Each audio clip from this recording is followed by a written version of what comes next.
Hi, J. Frederick Smith here, Continental Realty of Jax. We are at 5234 Benning Street. I always answer my phone when someone calls me. So, if you need something and you call me, I will answer, even if I'm in the middle of getting some video of a property. Right now, we were looking at the laundry that is in the kitchen of this little home. Kitchen looks nice. Laundry is a standard size closet, which means this is only good for a stackable. It is not good for any other full-size washer dryer. You would not be able to get a full-size stackable in here. It needs to be the apartment-size stackable washer and dryer. You have a regular 110 and a 220 for the dryer. You do have washer dryer hookups. It vents into the crawl space below. And then I'm not sure what this vent is for. Maybe this allows for moisture to vent out, but I've never seen a vent like this inside a house. So I don't know, something new, exciting. Anyway, it opens with a double bifold door. They actually put the knob for the door in the right place. That is amazing. Most people don't put that knob there. They put the knob over here, and when you do that, it's very, very hard to open the door. Actually, sometimes I like the knob right here instead. It doesn't look as nice when it's there, but it makes it really easy to open and close the door. This place is as good as it's going to get if you don't have it over on that side. Anyway, continuing on through the house, there is a little, dining space. It's not big, maybe 10 feet.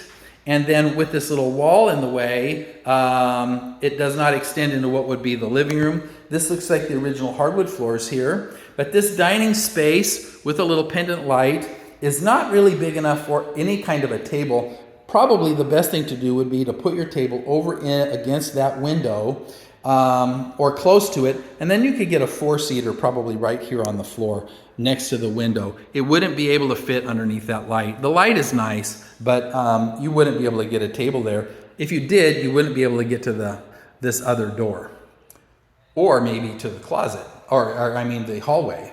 Okay, one thing here I'd like to show you is that the tile floors in the kitchen are substantially higher than the wood floors in the rest of the house. And that gap, which is maybe of an inch, really needs to have a transition that's properly installed. This transition here, which is a decent transition, is not installed correctly. As you can see, there's still a large gap underneath there. And this edge, the close edge of the transition, should really be sitting on this hardwood floor, and it's not. So a different transition would be appropriate here.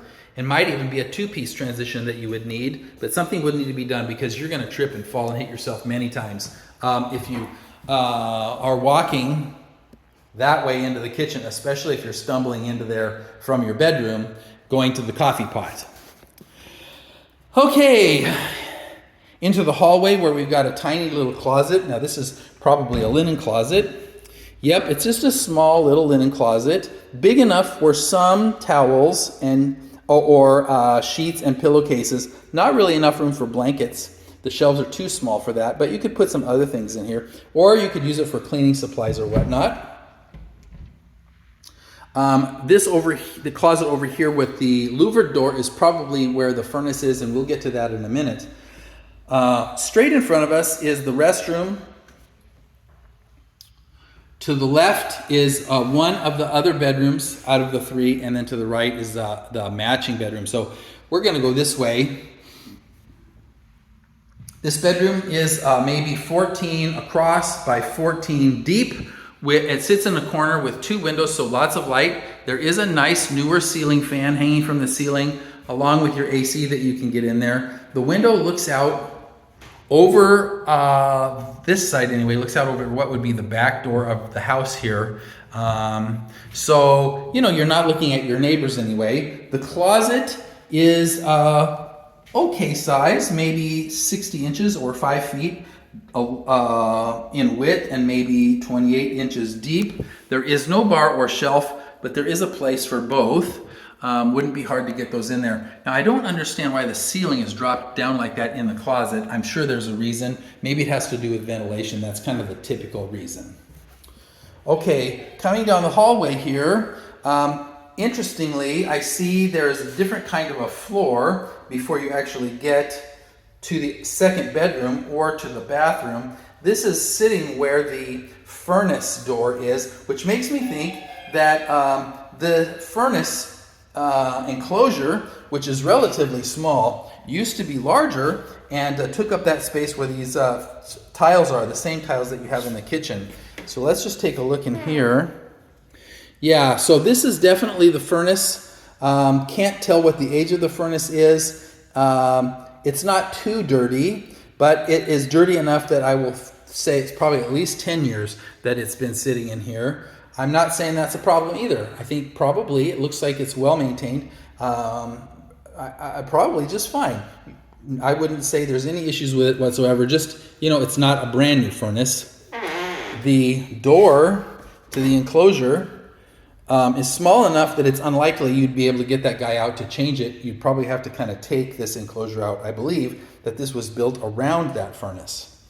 Okay, and they probably took out the old enclosure so that there was enough room to get a normal door in for the bathroom here. Or maybe they even put the bathroom door in here instead of some other location that it used to be.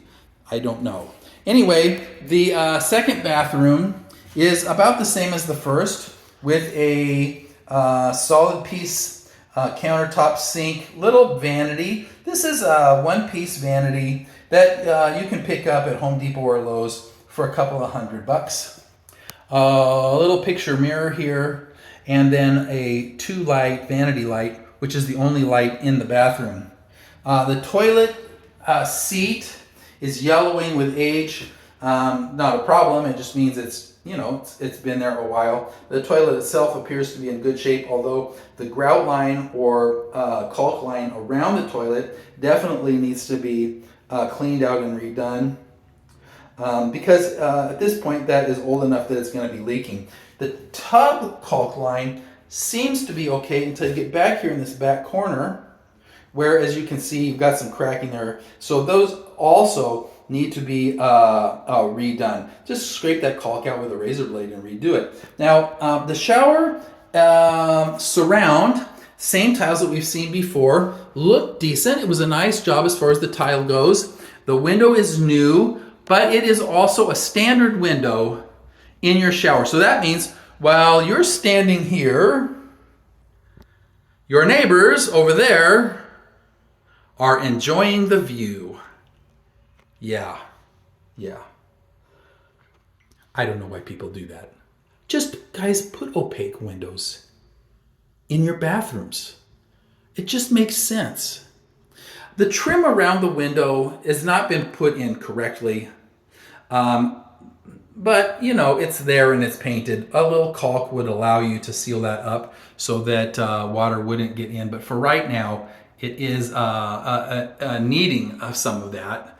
The valves are okay, faucet's okay, shower head is okay, but you also have some cracking happening in the corner grout lines.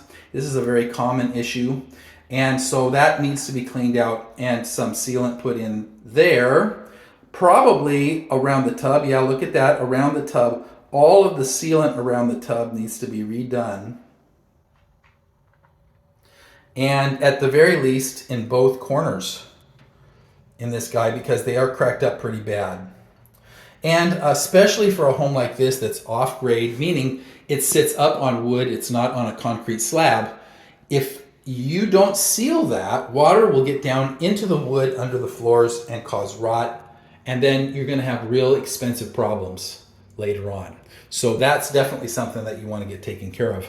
Okay, so let's head out of here and look at the third and final bedroom, which also sits in the corner, opposite side of the house, kind of a mirror of what we just looked at, 14 by 12. You know, I give those numbers, but that's just my guess. Although my guesses are usually pretty close. Ceiling fan looks nice. The windows look new.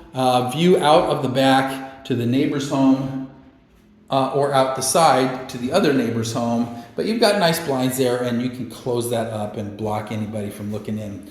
The closet door is broken. As you can see here, the door itself is broken and needs to be replaced. But the closet has a bar and a shelf both. Thank you very much. And plenty of room to get some big boxes or big towels or other objects, because you've got a lot of space up to the ceiling. You got to be able to get things on the top of that shelf. And so the shelf is of a size that will allow that. And the closet itself is maybe 48 inches by 24 inches or something like that, which is enough for your hanging clothes. So it's okay. And this has got the nice hardwood floors, the original hardwood floors that we saw in the other bedroom and in the hallway. Actually, you know, for an older home, this is done nicely. It's a relatively decent renovation. Pretty happy with what I see, except for, of course, that clear window in the bathroom, because who wants to have your neighbors enjoying that kind of a view? Well, they probably wouldn't even be enjoying it. If it was me, they'd be like, oh my God, quick, close the curtains. We have one last thing to check out here, which is the screen porch. And we're going to go ahead and step outside and have a look at that right now. The deck of the screen porch needs to be repainted, as you can see.